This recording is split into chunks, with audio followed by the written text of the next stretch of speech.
ধন্যবাদ। সংগ্রামী সাথী ও বন্ধুগণ, আপনারা সকলের বক্তব্যের মধ্য দিয়ে সবচেয়ে বড় কথা হইল আমরা ঈদের পরে আজকে যে এখানে সবাই জমায়েত হতে পেরেছি, আমরা সবাইকে আমাদের পক্ষ থেকে সংগ্রামী শুভেচ্ছা জানাই।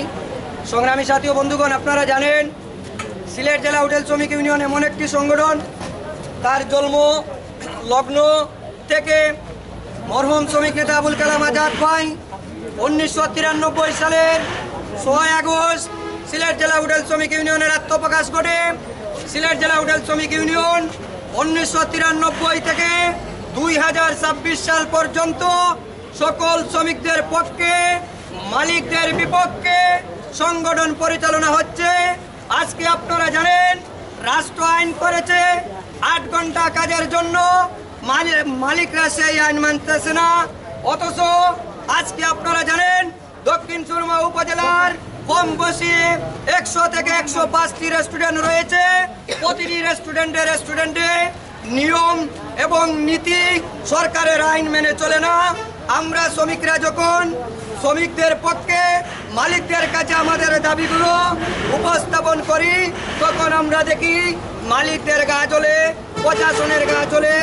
আজকে বাংলাদেশ সরকার একটি গ্যাজেট করেছে, সেই গ্যাজেট বাস্তবায়নের জন্য সরকার কোনো ভূমিকা রাখে না, প্রশাসন কোনো ভূমিকা রাখে না।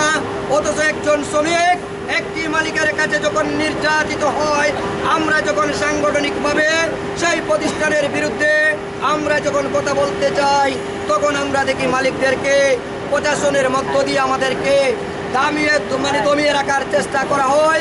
সংগ্রামী সাথী বন্ধুগণ, আপনারা ঐক্যবদ্ধ থাকলে আপনাদের ঐক্যবদ্ধতার মধ্য দিয়ে আমরা সকল প্রকার ষড়যন্ত্র, সকল প্রকার চক্রান্তকে জনগণের সামনে আমরা উন্মোচন করব।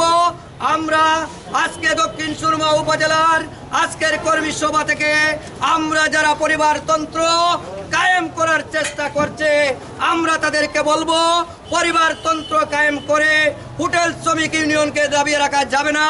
হোটেল শ্রমিক ইউনিয়ন হচ্ছে এই সিলেটের একটি লড়াকু সংগঠন।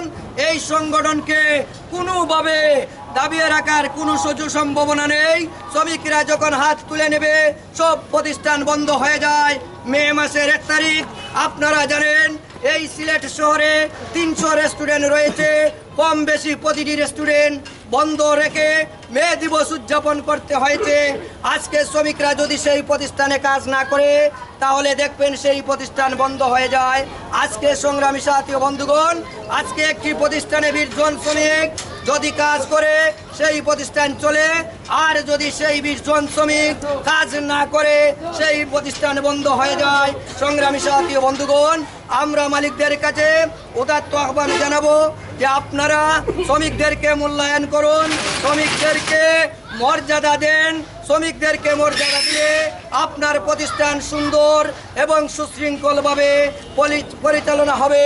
যদি আপনারা শ্রমিকদের সাথে বাদ আচরণ করেন, তাহলে বুঝতে হবে শ্রমিকরা কষ্ট পেয়ে আজকে আপনাদের বিরুদ্ধে রাজপথে মিছিল করতে হয়। সংগ্রামী সাথী বন্ধুগণ, আমরা আজকের সভা থেকে সকল প্রকার ষড়যন্ত্র চক্রান্ত মোকাবিলা করে আজকে আমরা আমাদের প্রোগ্রাম সফল করতে পেরেছি। আমাদের মাঠ কর্মী আঞ্চলিক কমিটির নেতৃবৃন্দকে আমরা অভিনন্দন জানাই। সংগ্রামী সাথী বন্ধুগণ, আজকের প্রোগ্রামটি যাতে না হয় মালিক দালালরা রাজপথে রাস্তায় রাস্তায় প্রতিষ্ঠানে গিয়ে আজকে শ্রমিকদেরকে বিভ্রান্ত করেছে। সেই মালিক দালালরা আজকের প্রোগ্রাম যাতে না হয়, আজকে সারাদিন শ্রমিকদেরকে গিয়ে বিভ্রান্ত এবং বিভক্তির দিকে ঠেলে দিয়েছে। আমরা সেই মালিক দালালদেরকে বলবো, আপনারা ষড়যন্ত্র করেছেন বিগত 10 দিন ধরে এই প্রোগ্রাম যাতে না হয়। আজকে আপনারা এসে দেখে যান, ইয়াসিন প্লাজার সামনে আজকে প্রোগ্রাম অনুষ্ঠিত হয়েছে। শ্রমিকরা তোমাদের ষড়যন্ত্রকে প্রত্যাখ্যান করেছে। আজকের কর্মী সভা সফল করার জন্য আমরা সবাইকে আবারও আন্তরিক শুভেচ্ছা অভিনন্দন জানাই। সংগ্রামী সাথী বন্ধুগণ, এক পর্যায়ে বক্তব্য রাখবেন দক্ষিণ সুরমা উপজেলা কমিটির সংগ্রামী সভাপতি শ্রমিক নেতা মোহাম্মদ মনির হোসেন। আর এখন দেখতে আছি এই সভাপতি সেক্রেটারি এখন এরে লইয়া হাতে ওরে লইয়া হাতে যে তোমার এই সভাপতি বানামু, তোমার সেক্রেটারি বানামু। আমি এই বিষয়ে বুঝি না। আপনাদের সাধারণ সমিতিদের আমি বিচার দিলাম যে আমি 2019 থেকে দক্ষিণ শিল্প সভাপতি আছি। এখন এক পক্ষে সভাপতি থাকতে কেমনে আর একজনের যে সভাপতি লোক কতই হাত দিয়ে আছে, সেক্রেটারি হাত দিয়ে আছে, আপনাদের সাধারণ মানুষের দ্বারা আমি এই বিচার দিয়ে গেলাম। আর আগামীতে যে কর্মসূচি আসবে এই কর্মসূচিতে আমরা অংশগ্রহণ করবেন এই বলে আজকে কমিটি বইয়ে আমরা সিদ্ধান্ত করে আপনাদের জানাবো। এই বলে বক্তব্য এখানে আজকে সভা কাজ শেষ করছি।